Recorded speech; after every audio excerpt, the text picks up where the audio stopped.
po. Ang sabi ni Chairman, Vice, hindi pwedeng dalawa lang tayo. Kasi violation ito sa CDA. Kailangan makarecruit tayo at kailangan bumawi tayo. Kailangan mapalago natin ang ating co-op. Nag-recruit sila hanggang naging 16 sila ngayon. May mga panibagong members, umalis yung iba eh. Pagkatapos mo na nangyari, etong si Chairperson at si Vice, even yung kanilang lupa, they sacrifice para makabili ng, or magamit sa operation ng co-op.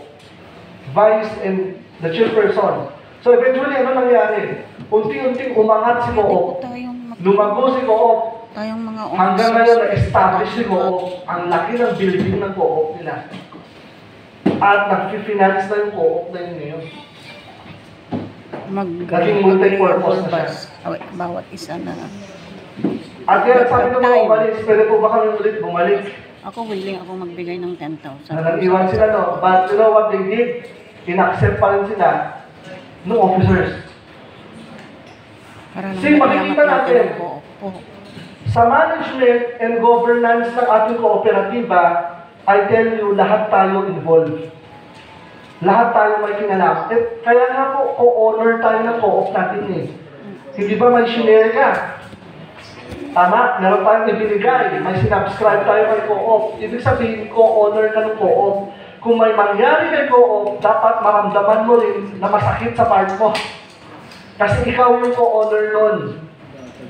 Ikaw mismo yung nagmamanage nun. Kayo yung nag-govern ng inyong kooperatiba. Kaya kailangan po natin ng good governance sa ating co-op. Ang good governance po ay hindi yan magaganap in a one-time, big-time situation. Ang good governance ay hindi natin yan makukuha with just a wink of an eye or with just a snap of your finger, maganda na ang governance. Kundi, in order for you to attain good governance, talagang magsisimula tayo sa pinakababa. Magkakaroon ng struggle, magkakaroon ng faction, ng friction, ng kung ano-ano man sa loob ng kooperatiba until sa time na-establish tayo at masasabi natin, at last, we make it. Yung dating mga members mo na volunteer lang, nag-work sa co-op, ngayon, it's because may good governance, napapasamuran na. May mga empleyado na kayo. May mga fixed salaries na sila. Tumatanggap pa ng bonus. Kami na yun. May mga per dime pa. Kasi naging maganda yung management po ng ating kooperatiba.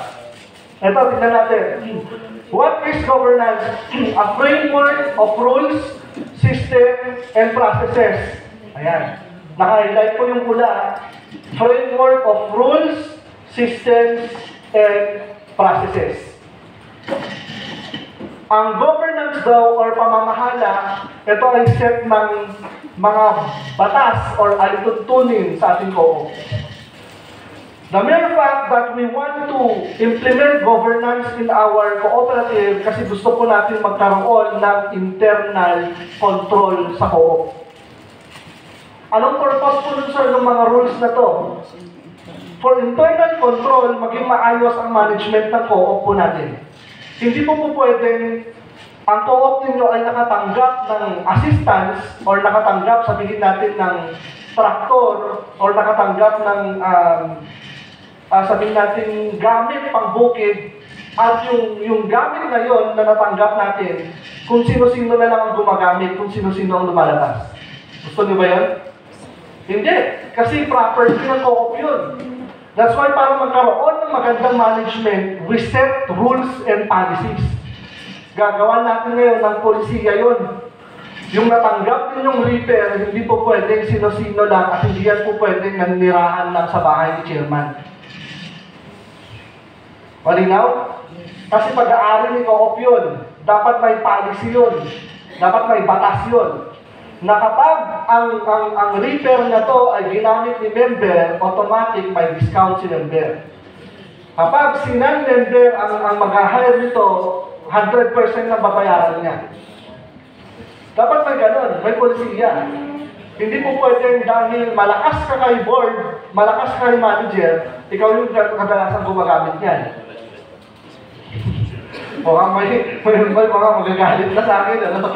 Hindi, sinasabi lang natin yung totoo. Ha? Sabi ko nga, co-owner tayo ng cooperative natin. Lahat tayo, pagmamayari natin yan. Kapag yung asset na yan na binigay sa atin, and kayo later on, you decide na i-close na si co-op kasi wala nang kaya mag-manage, yung asset na yan natanggap ninyo, yung tractor na natanggap ninyo, hindi mapupunta sa inyo. Babalik yun, yung sa exchange na sinasabi ni Sir Fritz Carton.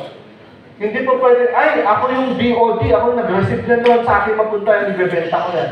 Hindi. Hindi po pwede. Bawal yun. No, sabi nung isa, sana nandito yung isang officer para marinig niya. Hindi, biro lang. Systems and processes. Ayan. Dapat daw systematize ang ating co-op. Dapat may sistema. Ano ibig sabihin ng sistema? Meron tayong sinusunod na process flow sa lahat ng ginagawa sa co-op. Hindi bara-bara, hindi basta-basta. Sir, example, paano po yan? Example, ang co-op mo ay, ang type ng co-op mo is credit co-op. O, credit co-op tayo ha. Dahil credit co-op ka, syempre may mga member na maglo-loan. Dapat systematize tayo yung procedures and processes. Dapat clear yan sa bawat miyembro, sa bawat tao, kung gaano katagal yung pagpoproseso. Dapat may chart tayo that would indicate na kapag ang isang miyembro ay nag-apply ng loan, meron siyang 2 hours processing. After the 2 hours processing, pupunta na sa ganito. Tapos after this hour, ganito na. Hanggang makita at matrace ngayon nung nag-loan kung nasaan na yung loan niya. Tama? Dapat may